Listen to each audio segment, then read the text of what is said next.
Hey guys, happy Wednesday. If you're new here, I'm Shaina Leis. Welcome. Today we are jumping right in.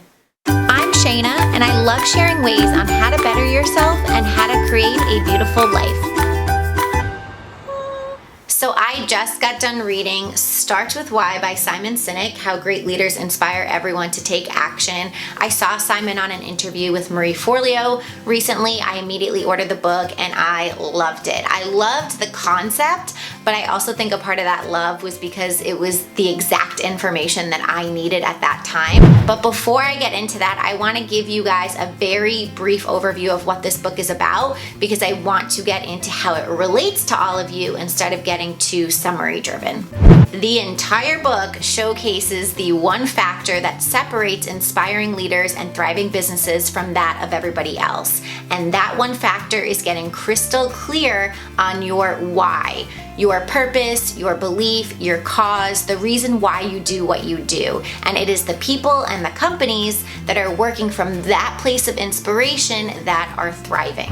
He uses Apple and Steve Jobs as an example over and over again, Southwest Airlines, Martin Luther King, all to demonstrate how their success is directly related to their clear why. And on the flip side, everybody else, the majority that don't have a clear why, operate from a place of what. They know what they do, but they're not quite sure why they do it. Now you're probably wondering, how does this all relate to moi? So I'm going to get to the point before you stop this video. So you may not be the CEO of a Fortune 500 company, and I'm not leading an equal rights movement here, okay? I'm just simply working a 9-to-5 job. Take a moment and take a look at your own work and what you do. If I said, hey Mary, what do you do? Well, I work at a bank and I open new accounts for new customers. Great, fantastic. And why do you do it? Because I have to pay the bills every week. Duh. Nope. That's not right. Profit and money are results and they are not inspired action. That is not intrinsic motivation.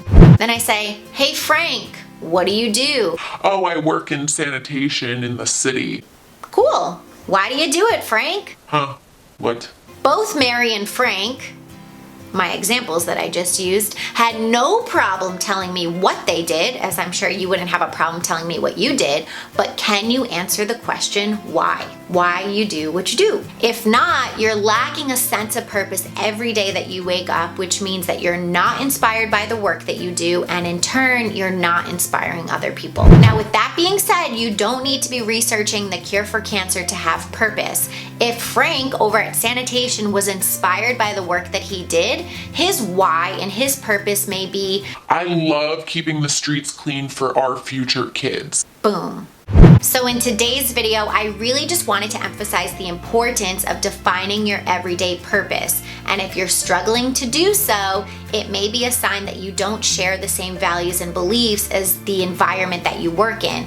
And that's helpful information, right? I've been there where I just could not get on board with certain business practices because it went against what I value. Hence why I went soul searching for my clear why. And with that being said, my why has recently become what the author refers to as fuzzy. In the recent months, I've just become so focused on how many subscribers I'm gaining and obsessing over what I'm doing to get to where I want to go instead of why I'm doing this and why I really started doing this from the beginning. And that's why this book came at the right time because it really brought me back to that place. After reading the book, I pulled out a piece of paper and a pen and I started answering some of the questions that he poses in the book, like why I get out of bed every morning and things like that, until I felt like I clearly defined my why. And the way I felt as though I had was it really hit kind of that emotional chord inside of me that I hadn't felt in a long time. I didn't start crying, but it definitely, I felt it in my bones that I was like, okay, this is why I do what I do. And it really just kind of brought me back to that core place. So on a final note, if you are watching this video, I highly recommend that you take some time to clearly define your why, because in order to live an inspired life, you must wake up every day with a purpose. That is it for today, guys. Thanks so much for watching. I would love to hear what your why is in the comments below. I will be sure to respond. If you haven't yet subscribed to my channel, you can do that now by clicking the red annotation button on your screen. It's 100% free. I'll see you back here next week. Bye.